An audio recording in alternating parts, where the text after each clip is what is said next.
Waste no more time arguing about what a good man should be. Be one. Marcus Aurelius. What if I told you that respect isn't earned by being loud, dominant, or constantly proving yourself, but by the quiet changes happening inside you when no one's watching? What if the very moments you think you're being overlooked are actually the moments people start taking you seriously? Most men chase respect. They demand it. They perform for it. And that's exactly why they never get it.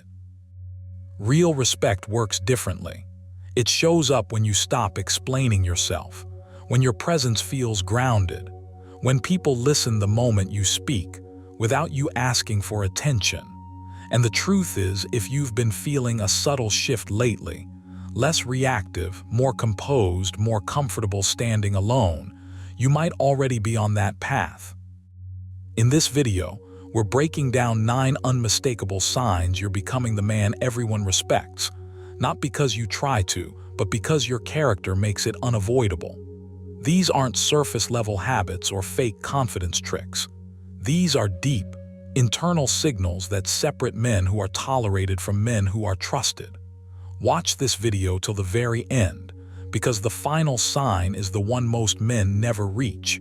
And once you recognize it, you'll never see yourself the same way again. Number 1, you speak less but say more. You speak less, but somehow your presence carries more weight than ever before. Not because you've rehearsed lines in your head or learned clever tricks, but because you've stopped leaking your energy through unnecessary words. You've realized that not every thought needs daylight. Not every reaction deserves a voice. And when you do speak, it's intentional, it lands, it stays. Silence is no longer awkward for you, it's comfortable, even powerful.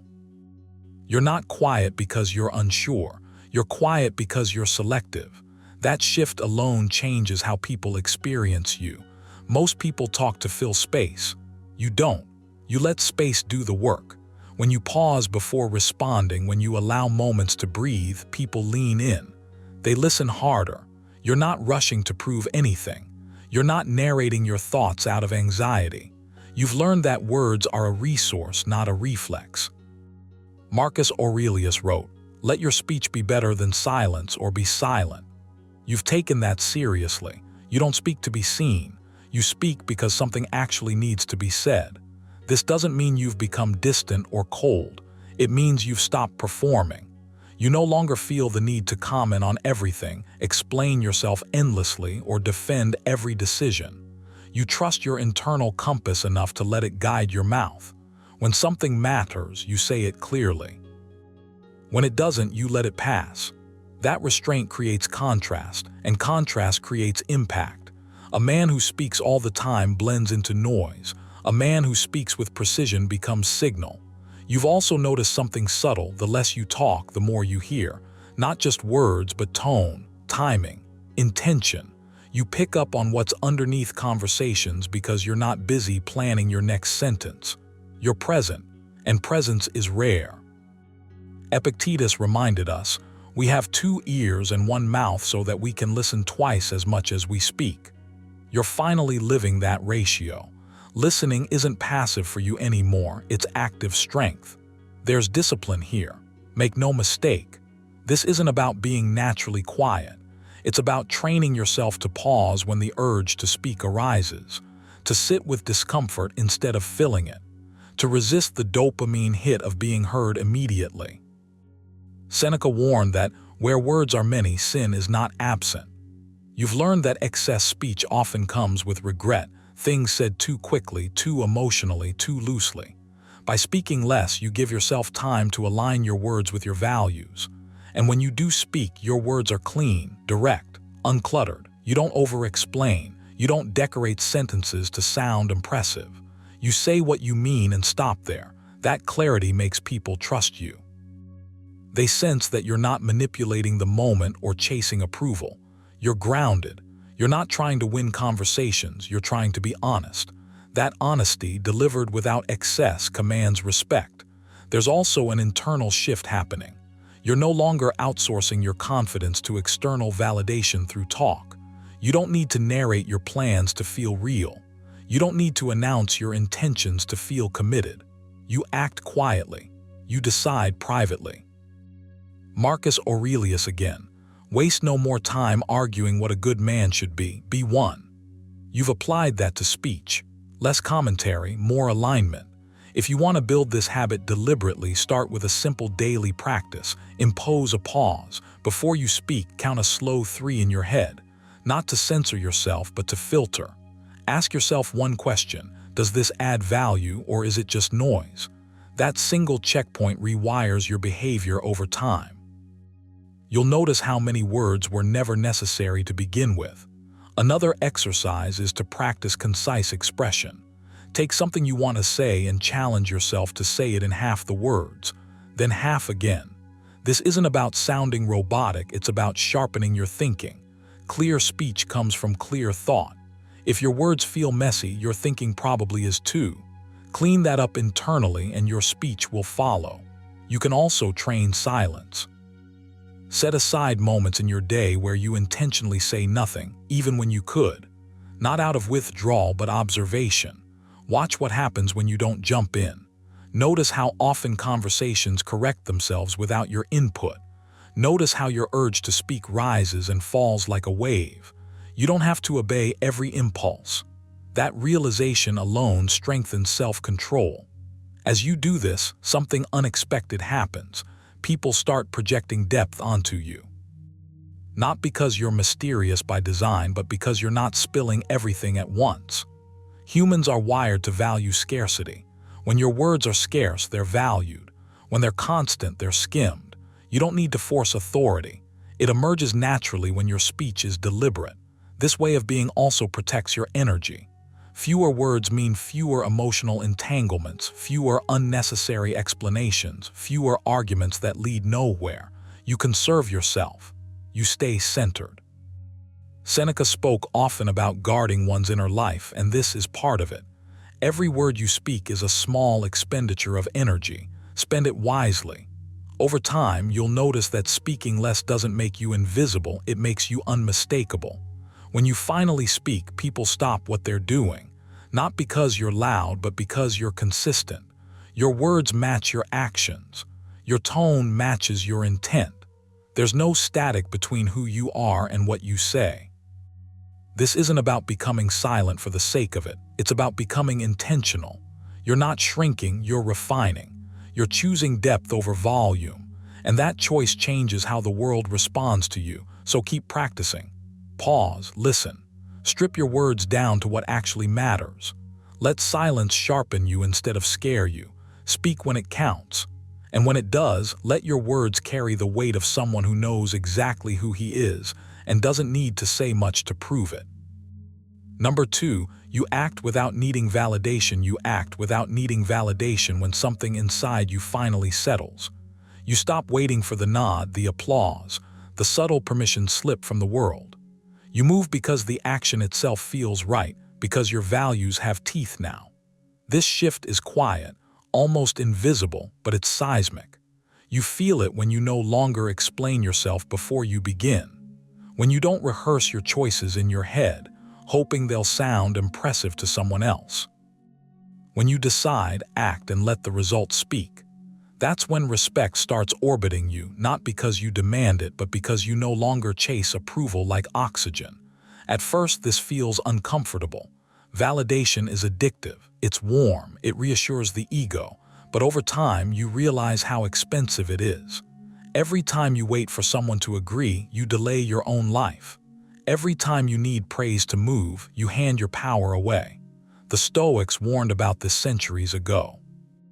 Marcus Aurelius wrote, "If you are distressed by anything external, the pain is not due to the thing itself, but to your estimate of it." Approval is external, so is rejection. When your actions depend on either, you're living reactively. Acting without validation means you finally reclaim authorship over your decisions. You choose based on principle, not popularity. You start to notice a change in your inner dialogue. It becomes shorter, cleaner, less argumentative. You're not trying to convince an imaginary jury anymore. You decide what matters, and that becomes enough. Seneca put it bluntly, "If you live in harmony with nature, you will never be poor. If you live according to opinion, you will never be rich." Opinion is a moving target. Today it claps, tomorrow it sneers. When you act without validation, you step off that treadmill. You don't need the world to agree with you in order to move forward. You need clarity, and clarity is built, not granted. This doesn't make you reckless or arrogant, it makes you grounded. You listen, but you don't beg. You consider feedback, but you don't outsource your spine. There's a difference. Acting without validation means you can be wrong without being shattered. You can adjust without collapsing into shame. You're not defending an image anymore, you're refining a direction. Epictetus reminds you, if you want to improve, be content to be thought foolish and stupid. That line stings until it frees you. The moment you accept that misunderstanding is survivable, you stop performing and start acting. Your energy changes too. There's less friction in your movements, fewer mental negotiations. You don't announce what you're about to do. You don't seek reassurance mid-step. You just do the work in front of you. This is deeply attractive, not in a flashy way, but in a solid, dependable way. People trust someone who doesn't constantly check the room before moving. They sense stability. They sense self-command. Respect grows in the absence of neediness. Not because you're cold, but because you're complete. To build this habit, you have to train yourself to tolerate silence, especially the silence after a decision. No immediate feedback, no praise, no confirmation, just you and the action. That's where growth happens. Start small. Make decisions and deliberately don't share them. Let them live privately. Feel the urge to explain rise up, then let it pass. This is a form of discipline. A Stoic one, you're practicing indifference to external judgment, not contempt indifference. There's a calm strength in that. Another practice is to anchor your actions to principles instead of outcomes. Write down a short list of non-negotiables, how you choose to act regardless of who's watching. Read them often. Before acting, ask yourself one question. Does this align with who I'm trying to become? Not will this be liked? Not will this impress? Marcus Aurelius kept a private journal for this exact reason, to remind himself who he was accountable to. When you act from principle, validation becomes irrelevant. The action justifies itself. You'll also want to audit your motivations regularly. When you feel the urge to act, pause and ask, if no one ever knew I did this, would I still do it? If the answer is no, that's information, not failure. You're learning where approval still has a grip. Don't judge it, train it. Slowly shift your behavior so that your actions can stand alone. Over time, you'll feel a deeper satisfaction, quieter but stronger than any applause could offer. There will be moments when doubt creeps in, when acting without validation feels lonely. That's normal. The Stoics never promised comfort, they promised freedom. Freedom from emotional dependency, freedom from the mood of the crowd, freedom from the exhausting performance of being seen. Epictetus said, "Freedom is the only worthy goal in life." It is won by disregarding things that lie beyond our control. Other people's approval will always be beyond your control. Your actions never are. End each day with a simple reflection. Ask yourself where you acted from conviction and where you hesitated for approval. No self-attack, just observation. Improvement follows awareness. Over time, you'll notice something powerful. You trust yourself more. And when you trust yourself, others feel it. They may not always agree with you. They won't always understand you, but they'll respect you. Because a man who acts without needing validation is a man who cannot be easily swayed, manipulated, or diminished. And that kind of presence speaks louder than any explanation ever could. Number 3, you stay calm under pressure. You stay calm under pressure, and that alone quietly changes how the world responds to you. Not because you announce it, not because you posture, but because calm is rare and rarity commands respect. When everything around you feels rushed, noisy, reactive, you choose stillness. You choose control, and that choice reshapes you from the inside out. Most people think calm is something you're born with, like temperament or luck. It is. Calm is trained. It's built the same way strength is built, through repetition, resistance, and intention. Every time pressure shows up and you don't let it hijack you, you're laying another brick. Pressure doesn't create chaos. It reveals what's already there. When stress hits, your habits surface. Your defaults take over. If your default is panic, defensiveness, or rushing to prove yourself, pressure exposes it instantly. But when your default is steadiness, people feel it before they understand it. You become the person whose presence lowers the temperature in the room. And that's power, quiet power, the kind that doesn't need validation. Marcus Aurelius wrote, "You have power over your mind, not outside events. Realize this and you will find strength." That line isn't poetic motivation, it's instruction. Pressure lives outside you. Your response lives within you. The moment you truly grasp that, pressure stops feeling like an enemy and starts feeling like a test you're prepared for. Staying calm under pressure doesn't mean you feel nothing. It means you feel everything without being owned by it. You notice the surge of adrenaline, the tightening in your chest, the urge to react, and you pause. That pause is where respect is born. Most men skip it. They react immediately. They speak too fast. They explain too much. They defend themselves before anyone has attacked. You don't. You let the moment breathe. You let yourself breathe. You remember that urgency is usually artificial and composure is always real. Epictetus said, "It's not things that disturb us but our judgments about them." Pressure is just a stimulus. The story you attach to it is what creates chaos or clarity. When you stay calm, you stop leaking energy.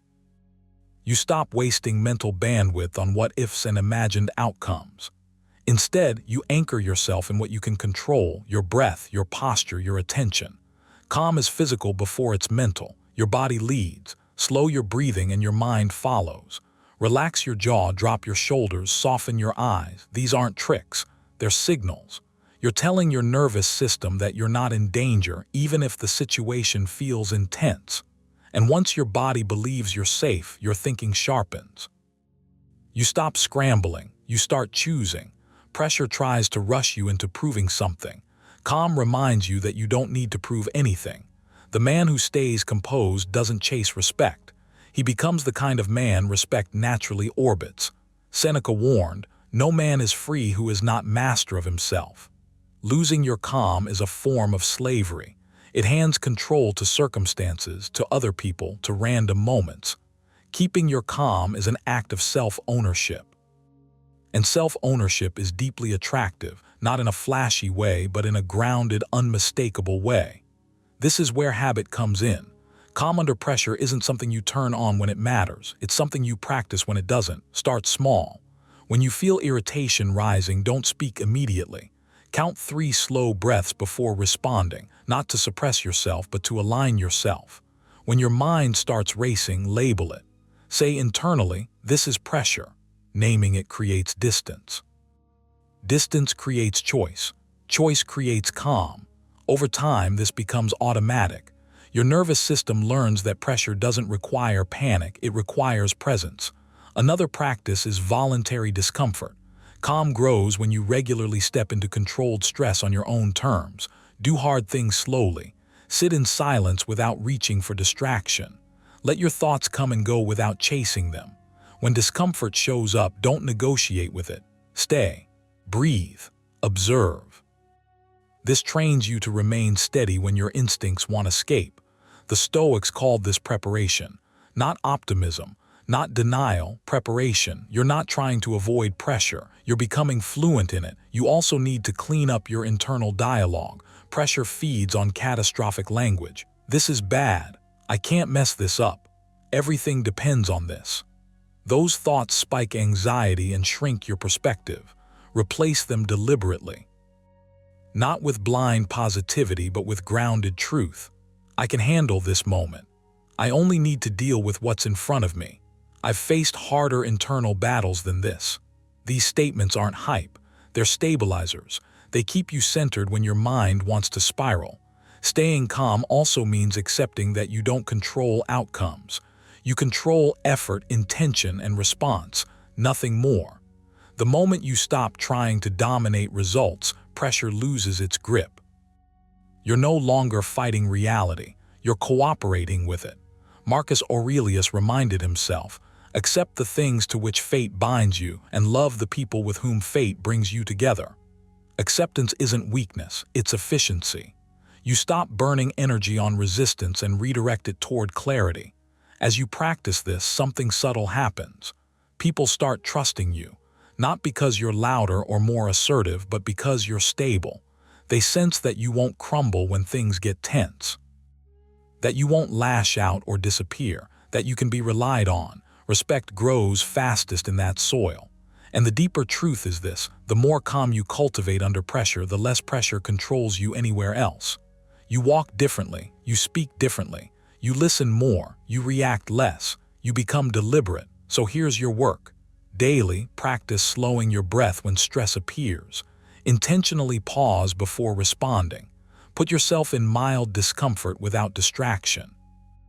Audit your inner language and strip it of drama. Remind yourself again and again that your mind is yours. Pressure will always exist. That's not the challenge. The challenge is who you become when it shows up. Stay calm, stay rooted, stay in command of yourself. That's not just a sign of respect, it's the foundation of it. Number 4, you keep promises to yourself. You keeping promises to yourself is quiet, almost invisible to the outside world. Yet it's one of the most powerful shifts you can make as a man. No applause follows it. No one posts about it. And still, everything changes when you start doing what you said you would do, especially when no one is watching. This is where real self-respect is built. Not in bold declarations or dramatic vows, but in the steady, unglamorous act of honoring your own word.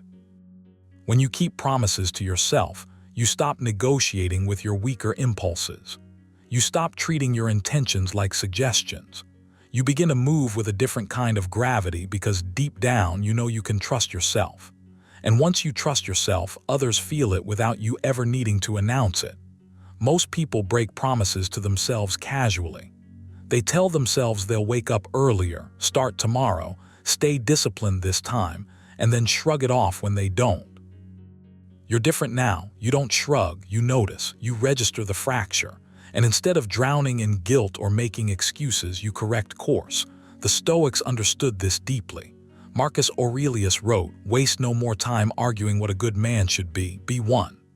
That line isn't about impressing anyone. It's about alignment, about closing the gap between what you intend and what you do. Every time you keep a promise to yourself, even a small one, that gap narrows. You become more whole, more solid, less divided. There's something grounding about knowing your inner voice isn't lying to you anymore. When you say you'll do something, your mind no longer rolls its eyes in disbelief. It listens. It leans in. That's because you've trained it to expect follow-through. This isn't motivation, it's credibility. You're building a reputation with yourself, and that reputation dictates how you show up under pressure. Epictetus warned, first say to yourself what you would be, and then do what you have to do. Simple, brutal, no theatrics. You don't need perfect conditions or endless preparation. You need consistency. You need to act as if your word matters because it does. You'll notice that when you keep promises to yourself, decision-making becomes cleaner, less mental noise, less bargaining. You don't spend hours debating whether you should do the thing you already decided to do. You just do it. That clarity is magnetic. It shows in how you speak, how you move, how you handle discomfort. You're no longer constantly resetting your identity, you're reinforcing it.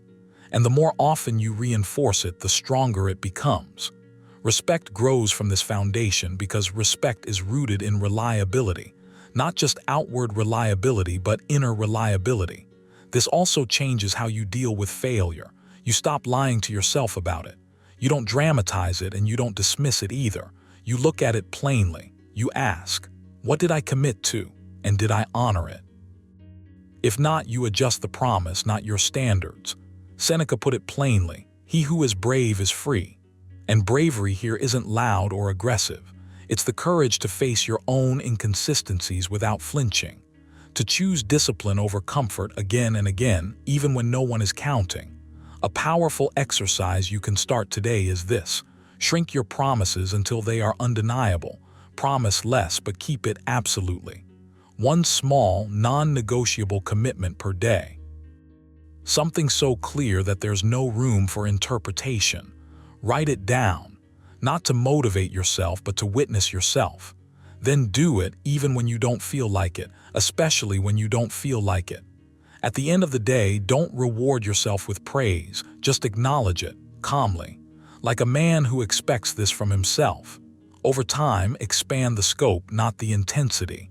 Let your identity catch up naturally. Another practice is learning to pause before making promises, even internal ones. You don't impulsively declare change anymore. You consider whether you're willing to pay the cost. This restraint is maturity. When you finally commit, it's deliberate, clean, uncluttered. You're not chasing a feeling, you're choosing a direction. This is very Stoic at its core.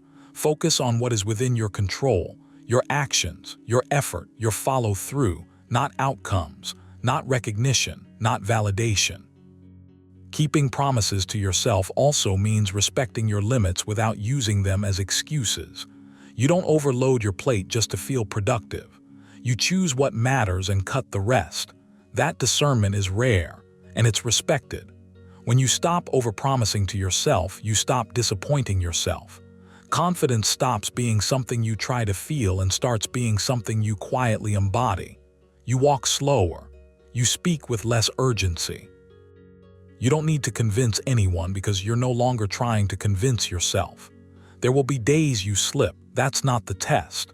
The test is whether you return without self-betrayal, whether you resume the promise instead of rewriting the story. You don't say, "This is just how I am." You say, "This is what I do now." That distinction matters. It shapes your future actions before they even happen. Another exercise: at the end of each week, reflect on one promise you kept and one you didn't. No judgment, just data. Ask what made the kept one possible and what made the broken one unrealistic. Then refine. This is how discipline becomes intelligent instead of rigid. When you keep promises to yourself, you stop outsourcing your sense of worth. You're no longer waiting for approval, admiration, or permission. Your standards come from within. That's why people feel steady around you, predictable in the best way. They sense that you're not ruled by mood swings or impulse. You're ruled by principle, by choice, by an inner code you actually live by. As Marcus Aurelius reminded himself, if it is not right, do not do it. If it is not true, do not say it. Extend that inward. If you said you would, do it. If you won't, don't promise it. This is how respect accumulates, quietly, gradually, inevitably. You don't demand it, you don't chase it. You earn it first from yourself. And once that happens, the rest follows almost automatically. Number 5, you walk away from disrespect. You walk away from disrespect not because you're weak, not because you're afraid of conflict, and definitely not because you don't have something sharp to say back. You walk away because you finally understood something most people never do. Your time, your energy, your attention, and your emotional space are limited resources. And you no longer waste scarce resources on people, situations, or dynamics that don't honor who you're becoming. That shift alone changes everything. When you stop explaining yourself to people committed to misunderstanding you, when you stop arguing with those who gain power from provoking you, when you stop staying in places that shrink you, you send a message first to yourself, then to the world. The message is simple: I know my worth and I don't bargain with it anymore. At first, this feels uncomfortable. You're used to engaging. You're used to defending, correcting, proving, reacting. Silence can feel like surrender when your identity is still tangled up in being seen as right. But once you start practicing restraint, you notice something strange. Walking away doesn't drain you, it stabilizes you. It keeps your nervous system clean. Marcus Aurelius wrote, "You always own the option of having no opinion." That isn't passivity, that's power.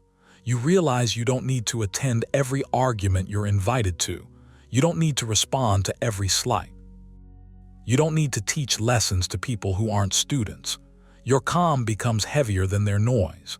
Respect grows in the absence of desperation.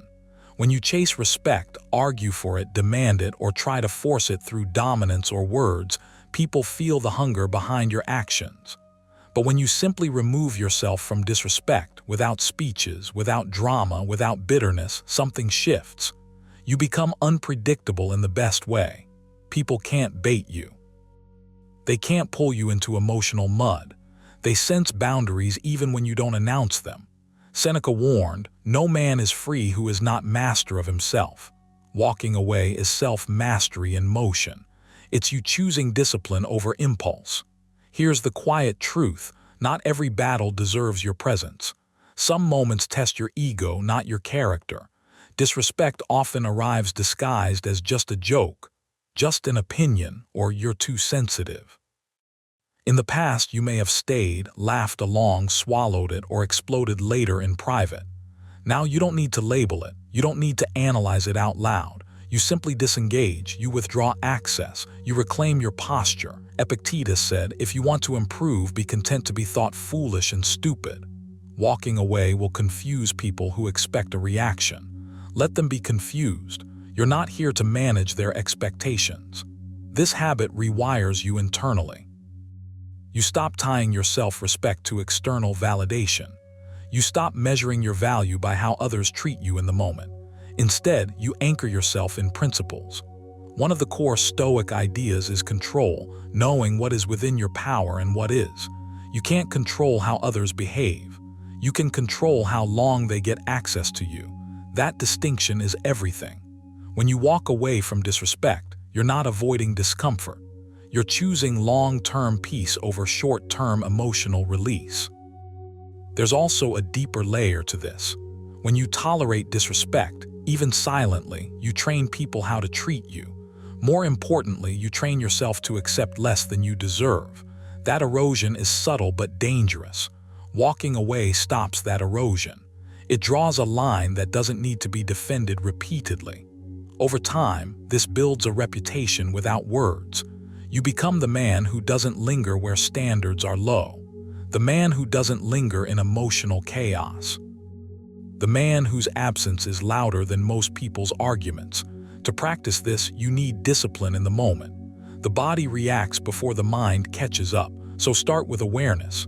The next time you feel that internal tightening, the urge to snap back, explain, or dominate, pause. Literally pause, take one slow breath. Tell yourself, "This is not mine to carry." That sentence alone can interrupt old patterns. Then remove yourself, physically if needed, mentally if not. No announcements, no explanations. Just distance. This is a muscle. It strengthens with repetition. Another exercise is mental rehearsal. Each morning, take 30 seconds and imagine encountering disrespect, not specifics, just the sensation. Visualize yourself staying grounded, relaxed, neutral. Visualize yourself choosing silence and exit instead of reaction. The Stoics believed in premeditatio malorum, preparing the mind in advance. When the moment arrives, you won't be improvising. You'll be executing. You can also practice reducing your verbal footprint. Speak less in general, not as a tactic but as training. The less you talk, the more selective you become with your words. The more selective you are, the less likely you are to waste them on people who haven't earned them. Marcus Aurelius reminded himself, "Waste no more time arguing about what a good man should be. Be one." Walking away is being one. Over time, something remarkable happens. You stop feeling the need to prove strength. You embody it. You stop needing to be respected in every room because you're willing to leave rooms that don't align with your standards. That's when respect follows you instead of you chasing it. Not loudly, not immediately, but consistently. Walking away from disrespect is not retreat, it's alignment. It's you choosing yourself without hostility. It's you saying through action, "I value my inner order more than your approval." And once you live that way, people feel it. They may not articulate it, they may not even like it, but they will sense it. And that quietly is how respect is built. Number 6, you control impulses and emotions. When you start to truly control your impulses and emotions, something quiet but powerful shifts inside you. You don't feel the need to react to everything.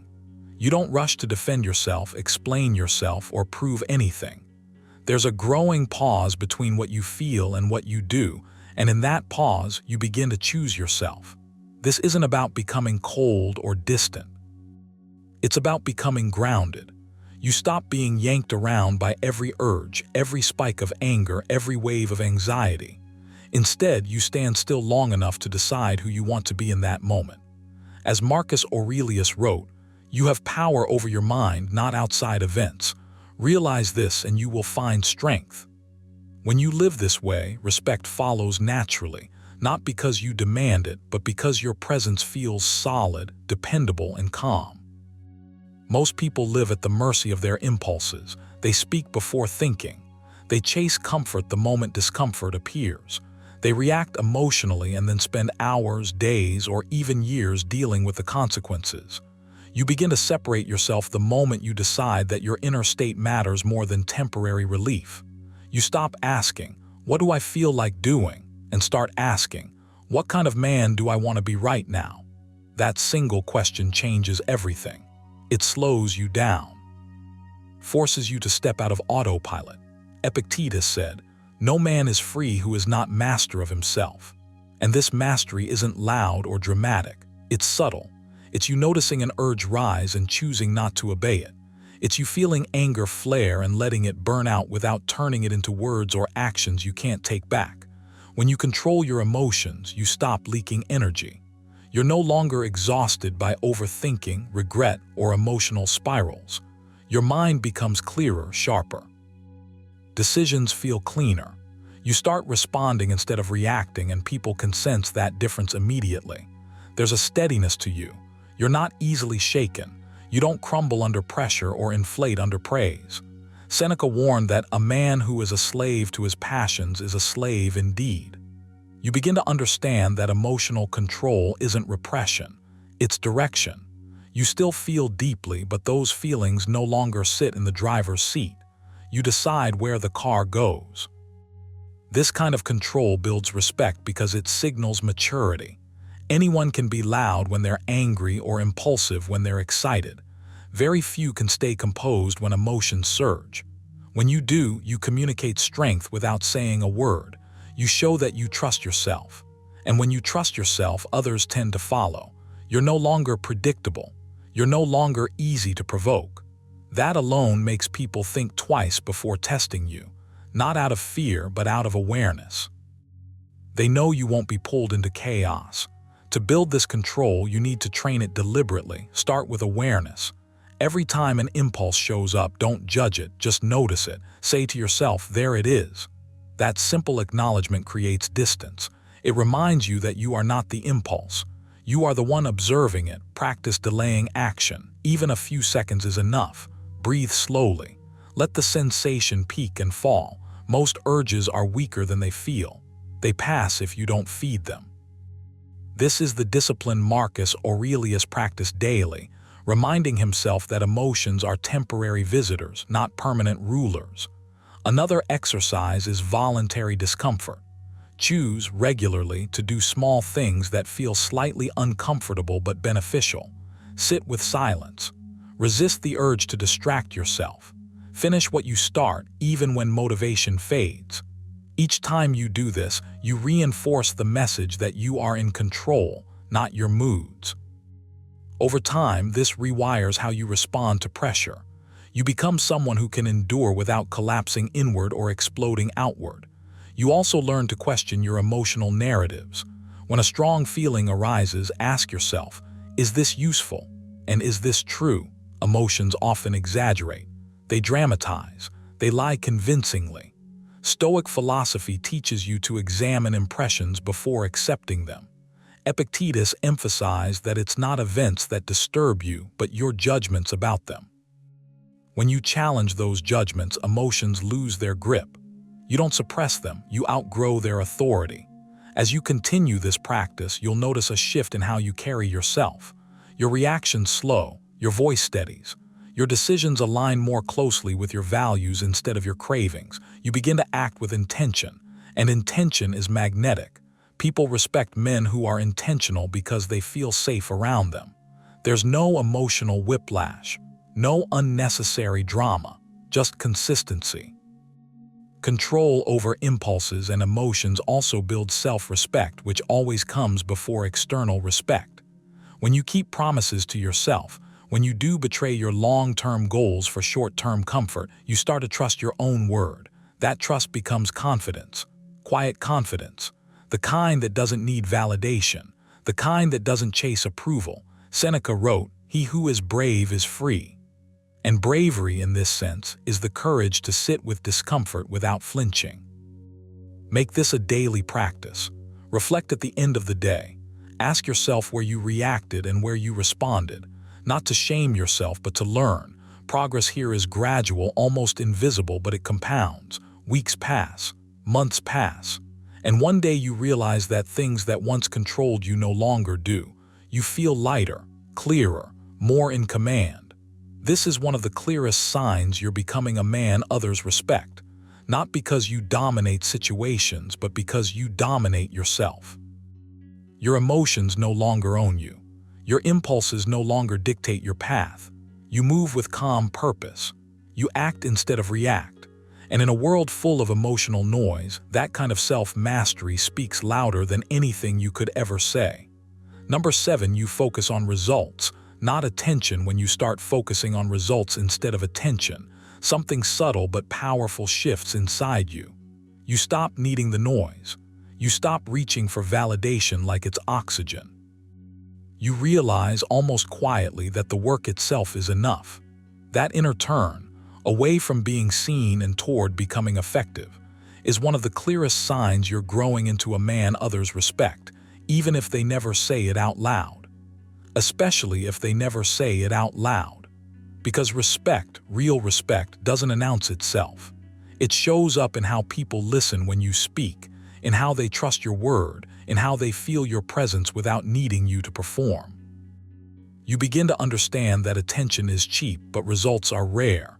Anyone can be loud. Anyone can posture. Anyone can broadcast intentions, plans, or potential. But you start moving differently. You don't need to narrate your process. You don't need applause while you're still laying bricks. You let outcomes do the talking.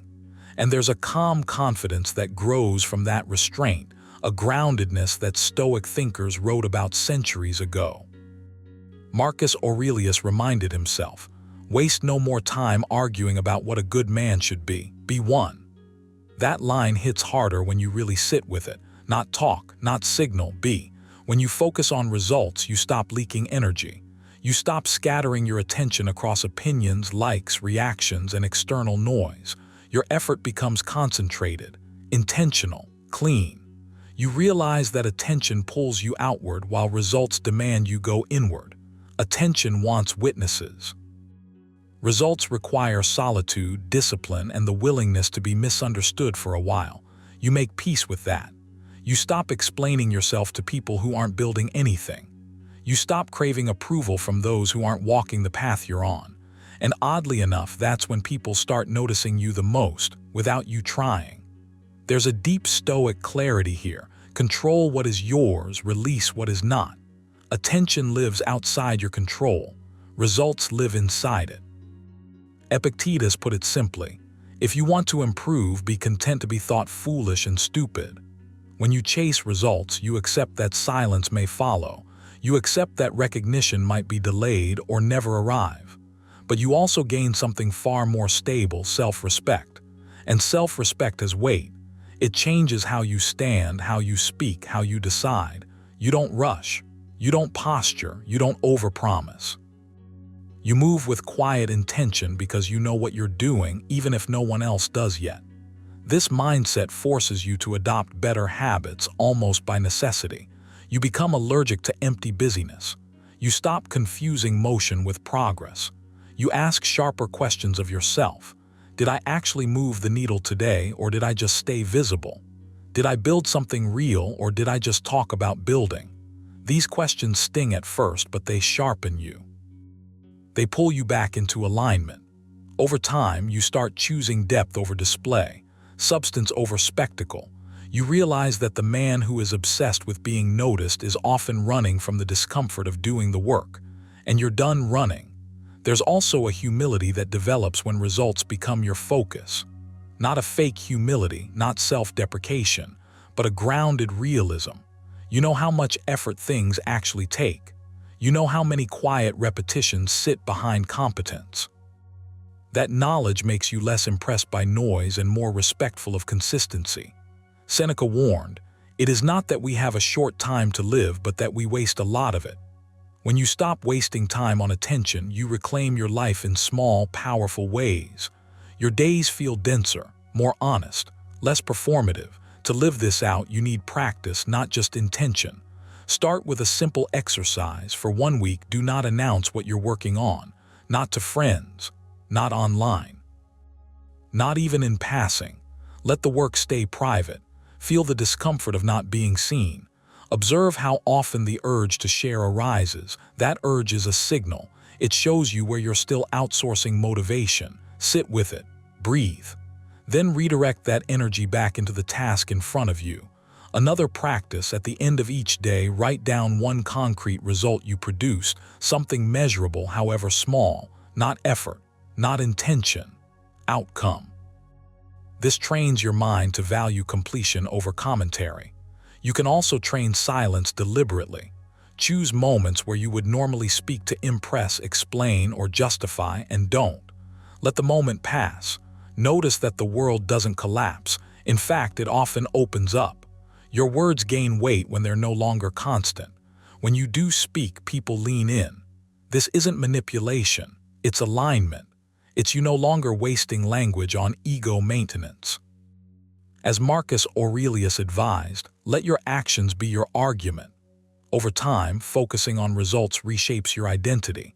You stop seeing yourself as someone who needs recognition to stay motivated. You become someone who is internally anchored. You work because it's right, because it matters, because it moves you closer to the man you've decided to become. That decision to value outcomes over optics is a quiet oath you take with yourself.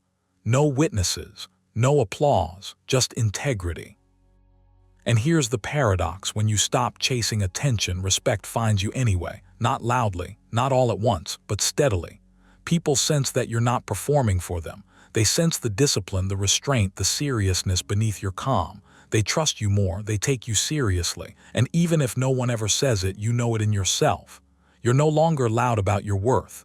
You're living it, so keep going. Keep choosing results when attention tempts you. Keep building in silence. Keep your focus narrow and your standards high. As Epictetus said, first say to yourself what you would be, and then do what you have to do. You're not here to be seen, you're here to become. And that choice, that quiet, disciplined choice, is exactly why respect starts to follow you wherever you go. Number 8, you take responsibility without excuses. You take responsibility without excuses. And this is where respect quietly begins to follow you. Not because you announce it, not because you demand it, but because something about the way you move through life feels solid. When things go right, you don't puff your chest. When things go wrong, you don't point outward. You don't scramble for reasons, stories, or convenient explanations. You pause, you look inward, you say, "This is on me," and you mean it. That single shift changes everything. It changes how you speak. It changes how you listen. It changes how people feel around you, because deep down, everyone can sense when a man is no longer at war with accountability. You stop wasting energy defending your ego, and you start using that energy to build something stronger: self-command. There's a strange freedom that comes with dropping excuses. At first it feels heavy, like you're carrying more weight than everyone else. But soon you realize the opposite is true. Excuses are heavy. They drag behind you like rusted chains. Every excuse forces you to remember a story you told yourself just to feel better. Responsibility, on the other hand, is clean, simple, brutally honest. You did it or you didn't. You acted or you avoided. And once you accept that, your mind clears. Marcus Aurelius wrote that you always have the power to have no opinion about something and to accept what is. That includes your own failures. You stop negotiating with reality. You stop arguing with what already happened. You meet it head on. Calm, awake, grounded. When you take responsibility without excuses, your words change. You no longer say things to protect your image. You say things to reflect the truth. And truth has weight. People feel it when you speak. There's no frantic energy behind your voice, no subtle need to be understood or forgiven. You're not asking for permission to stand where you stand. You've already decided. Epictetus warned that if you want to improve, you must be content to be thought foolish and stupid. Responsibility demands the same courage. Sometimes owning your actions makes you look wrong. Sometimes it makes you uncomfortable. Sometimes it strips away the illusion that you were special or unlucky or misunderstood. But what replaces that illusion is far more powerful: trust in yourself. This habit rewires how you deal with pressure. Instead of reacting emotionally, you respond deliberately.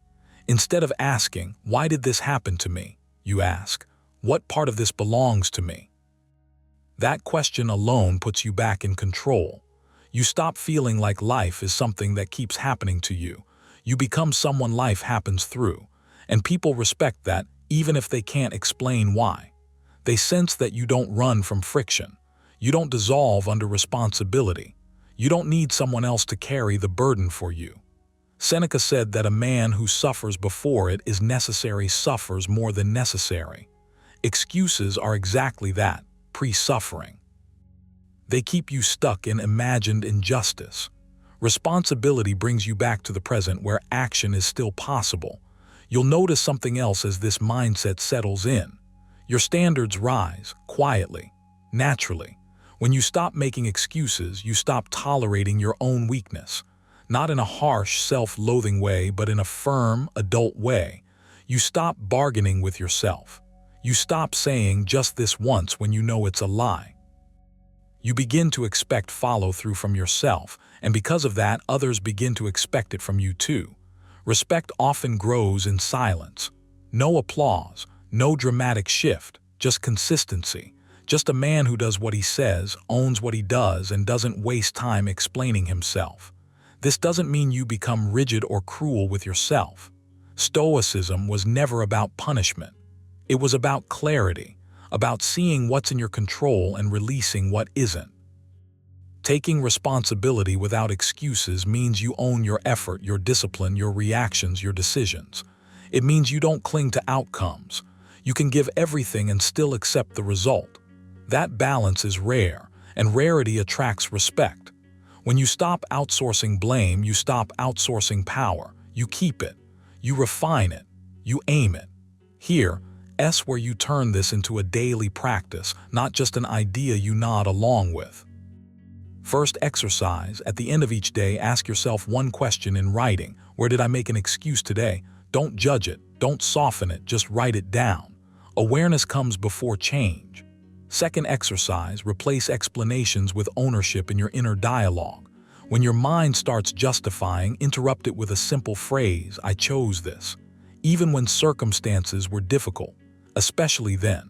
Third exercise: practice controlled silence when you feel the urge to explain yourself. Not forever. Just pause, breathe, let the moment pass. Often the explanation was never needed, the action was enough. You're not doing this to look strong, you're doing it to be strong. And strength, real strength, doesn't shout, it stands, it endures, it adapts. Marcus Aurelius reminded himself that the impediment to action advances action, and what stands in the way becomes the way.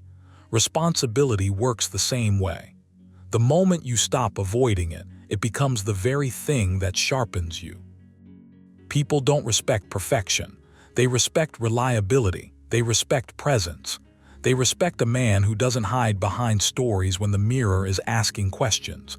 So take responsibility without excuses. Not once, not when it's convenient, but as a way of being. Let it shape your posture, your language, your decisions. Let it strip away the unnecessary noise. Over time, you'll notice something subtle but undeniable. You trust yourself more. And when a man trusts himself, the world tends to follow suit. Number 9, your presence commands quiet respect. There's a certain shift that happens when you stop trying to be seen and start being solid. You don't announce yourself anymore. You don't scan the room for approval. You don't rush to fill every silence with words. And strangely enough, that's when people begin to feel you before you speak. Your presence commands a quiet respect, not because you demand it, but because you no longer need it. You stand differently. You listen without fidgeting. You move with intention instead of anxiety. Marcus Aurelius wrote, "Waste no more time arguing about what a good man should be. Be one." That line hits harder the older you get, because you realize respect isn't earned through explanation. It's earned through embodiment. When you walk into a space grounded, unhurried, and internally ordered, people sense it. You're not performing masculinity, you're living it, and the room adjusts. This kind of presence isn't loud, it doesn't interrupt, it doesn't compete, it settles. You're not trying to dominate the moment, you're fully inside it. You're not scattered across 10 thoughts or future outcomes. You're here. That alone is rare. Most people are mentally elsewhere, rehearsing what they'll say next or worrying how they're being perceived. You're not, you're anchored. Epictetus warned, if you want to improve, be content to be thought foolish and stupid. Quiet presence requires exactly that kind of courage. The courage to not prove yourself. The courage to let pauses exist. The courage to trust that your value doesn't evaporate just because you didn't speak. When you stop scrambling for relevance, you become undeniable. Your stillness becomes weighty. Your attention becomes a gift. What's interesting is that this presence grows when you clean up your inner world. You stop reacting to every impulse. You stop letting emotions yank you around. You choose restraint over reflex. Seneca said, "The greatest power is to have power over yourself." That power shows. People can feel when a man isn't ruled by his moods. When you don't explode or shrink, when praise doesn't inflate you and criticism doesn't crush you, you become predictable in the best way. Safe. Solid. Respect thrives around stability. And stability begins with you mastering your inner weather. You don't need to harden yourself or become cold. You need to become regulated. Calm doesn't mean passive. Calm means controlled. You also start realizing that respect follows alignment. When your actions match your values, there's no internal friction. You're not second-guessing yourself. You're not over-explaining. You're not apologizing for existing. That congruence sharpens your presence. People sense when a man is internally split when he says one thing but means another. You remove that split by deciding who you are and acting accordingly, even when no one's watching, especially when no one's watching. Marcus Aurelius reminded himself daily, what you do now echoes in eternity. You don't need to dramatize that idea. You just need to live it quietly. Do what you said you'd do. Finish what you start. Carry yourself with dignity when it would be easier to slack. Presence grows in those invisible moments. To cultivate this kind of respect, you need to train your nervous system, not just your mindset. Start with silence. Actual silence. Every day, give yourself 10 minutes with no input. No phone, no music, no distraction. Sit. Breathe. Let your thoughts rise and fall without chasing them. This isn't meditation for peace, it's conditioning for composure. You're teaching yourself that you don't need constant stimulation to feel okay. Over time, that inner steadiness bleeds into how you show up everywhere else. You become less jumpy, less reactive, more grounded. That's presence. Another practice is intentional pacing. Slow down your movements just slightly. Not exaggerated, just enough to signal control. Walk with purpose, not urgency. Speak when it's time, not because there's space to fill. Before responding, take one full breath. That pause does two things. It centers you and it signals confidence. You're not rushing to be heard. You trust that your words will land when they land. Epictetus said, "Nature has given us one tongue and two ears so we may hear twice as much as we speak." Take that literally. Listen fully. Let people finish. Don't interrupt with your next thought. That level of attention is rare, and rarity creates respect. You should also audit your speech. Ask yourself at the end of the day, did I speak to express or to impress? Did my words add weight or just noise? This isn't about becoming quiet for the sake of it. It's about becoming deliberate. When you speak less, each sentence carries more force. People lean in. They remember what you said, not because it was flashy, but because it was considered. Make it a habit to say only what aligns with your values and your purpose. Everything else is optional. There's another layer here that matters deeply: emotional economy. You stop leaking energy. You don't overshare. You don't vent impulsively. You don't externalize every feeling. This doesn't mean repression. It means discernment. You choose when and where to open up. That self-respect teaches others how to treat you.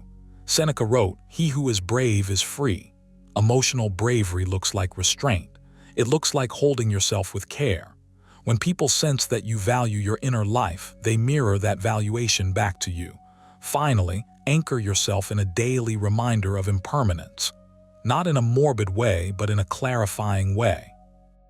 Ask yourself each morning, if today were observed but never explained, would my presence still speak for me? Would my posture, my attention, my restraint, my actions quietly communicate who I am? You don't need to be intense. You need to be intentional. Respect grows in the gaps between words, in the calm between reactions, in the steadiness that says, without saying anything at all, I am at peace with who I am. This is something you build, day by day, breath by breath, choice by choice. You don't flip a switch and suddenly command quiet respect. You earn it by mastering yourself, by reducing noise, by aligning action with principle. And one day, without trying, you'll notice it. Conversations slow down when you enter. People listen when you speak. Silence feels comfortable around you, not because you forced it, because you became it. Before you click away, take a second and look at yourself honestly. If you saw even 3 of these signs in your life, you're not getting lucky, you're becoming dangerous in the best way. You're becoming the kind of man whose presence speaks before he does. The kind of man people don't test, because experience has taught them not to. Respect isn't loud, it isn't begged for, and it isn't announced on social media. It's built quietly in how you carry yourself, what you tolerate, and what you walk away from without explaining. Most men will never reach this stage because it requires discipline, emotional control, and the courage to be misunderstood. But if you're here, still watching, it means you're different. So don't stop now. Double down on these behaviors. Cut the habits that weaken you. Protect your standards like your life depends on them, because in a way, your future does. The more consistent you become, the less validation you'll need, and the more respect you'll command naturally. If this video resonated with you, subscribe. Not for motivation, but for reinforcement. And comment below which sign hit you the hardest. Because the man you're becoming, people already feel it. They just haven't said it out loud yet.